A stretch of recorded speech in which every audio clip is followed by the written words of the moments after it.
Hi, everyone. I just want to take this moment to say I hope you're having a great long weekend. It is really kind of nice to have, 3 full weeks of school and then be able to kind of take it easy. This week, we are going to be talking about Israel.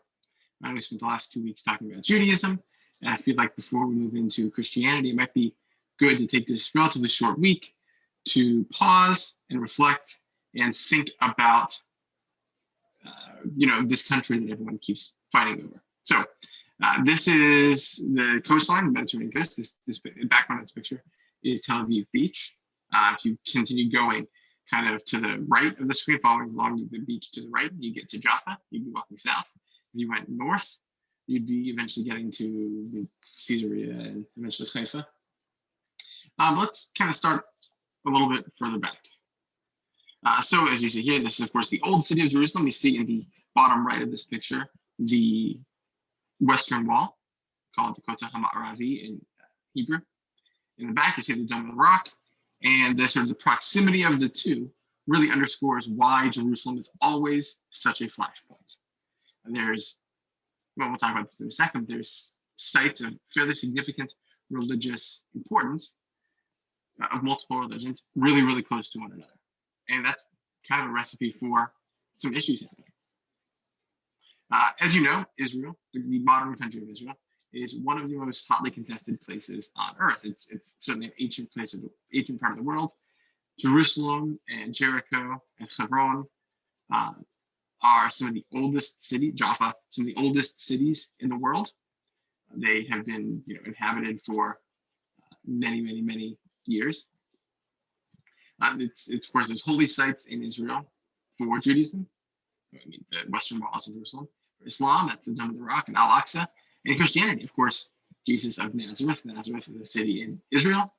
Bethlehem is a city in, well, it's the West Bank, but in the, general Israel region.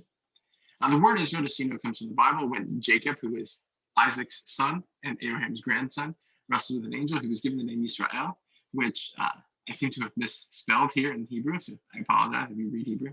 I mean, basically fights with an angel. So this is what the modern country of Israel looked like kind of during the time of the Old Testament. You see it's divided between Israel up here, sort of the northern part of modern Israel, Judah from Jerusalem and down south. You see here's the Dead Sea. Jerusalem is kind of right in the northern part of Judah. Jaffa, where it says over on the coast, is the modern city of Jaffa, right next to Tel Aviv. So if you just to give yourselves a sense of the geography. The area on the map here on the west coast, called Philistia, which is home of the biblical Philistines, is today the Gaza Strip. You see the city of Gaza in there.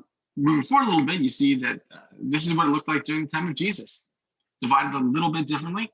Judea is in the south, which includes the cities of Jaffa and Jerusalem and Gaza and Ashkelon and Ashdod. You see Bethlehem there in the middle. You see Hebron down toward the south. North of Judea is Samaria, which includes sort of the north central part of the country. And up north is the Galilee, as you see kind of where everything is. After Rome conquers Palestine, it becomes part of the Roman Empire, and then it becomes part of the Byzantine Empire, which eventually becomes the Ottoman Empire. And for 1,500 years, Palestine is just a really kind of small outpost in this huge empire. Pretty uninhabited, important religiously, but in terms of military significance, economic significance, really pretty unimportant. You see here, this is the extent of the Ottoman Empire, and you see Jerusalem's kind of on the outside of it.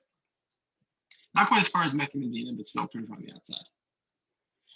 After World War I, when the Ottoman Empire collapses, which it had been doing for quite some time, the sort of Middle East part of Ottoman Empire was divided between Britain and France. They did a terrible job of it, which is one of the reasons we have such difficulties in the region today. But this is what the sort of area looks like. You see Palestine, which is the British Mandate of Palestine there on the west. It's in sort of the yellowish color.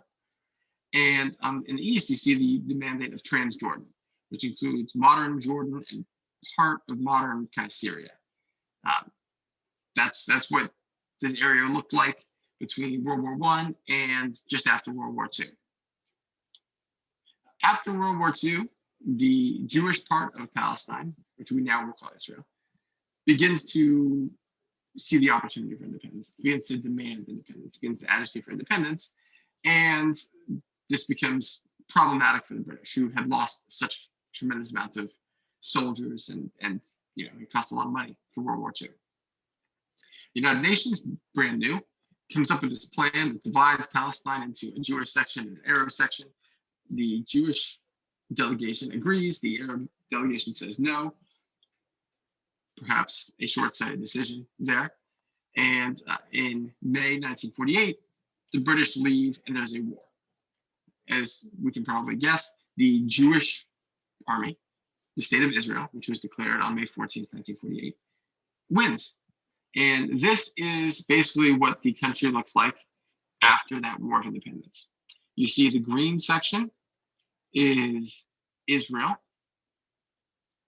The section over kind of on the east that's kind of white becomes part of the modern country of Jordan.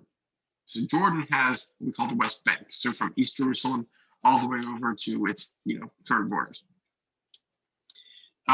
There's a couple of wars in 1967 and 1973. We're not really going to get into them because that's not really part of it's not a class on Israel, it's a class on religion. But this is actually just a Google map. I took a screenshot of a Google map for today so you had an idea of what the country looks like. You see Jerusalem there in the center, same as it ever was. You see Tel Aviv on the Mediterranean coast, Haifa, a modern city, sort of a split city between Arabs and Jews up there in the north. And then you see Gaza along the Mediterranean coast and the West Bank. Of course, some pretty contested areas. It's just a way to put it. So this week, you'll see on Canvas what it is I'm expecting you to do. It's going to be a little bit different. It's a shorter week, so I'm going to ask you to do something slightly different in terms of talking about a specific site in one of the three Abrahamic religions that hold Israel close to their hearts. And you'll see that on Canvas when I post it in the morning. If any of you celebrate Rosh Hashanah, Shana Tova, I will not be reachable tomorrow. Tomorrow is a Jewish holiday, so I won't even be at school. But you can certainly send me a message tomorrow evening and I would get back to you. So have a great week. I'll check in midweek with you. And I hope you enjoyed the long weekend. All right. Have a good rest of the day.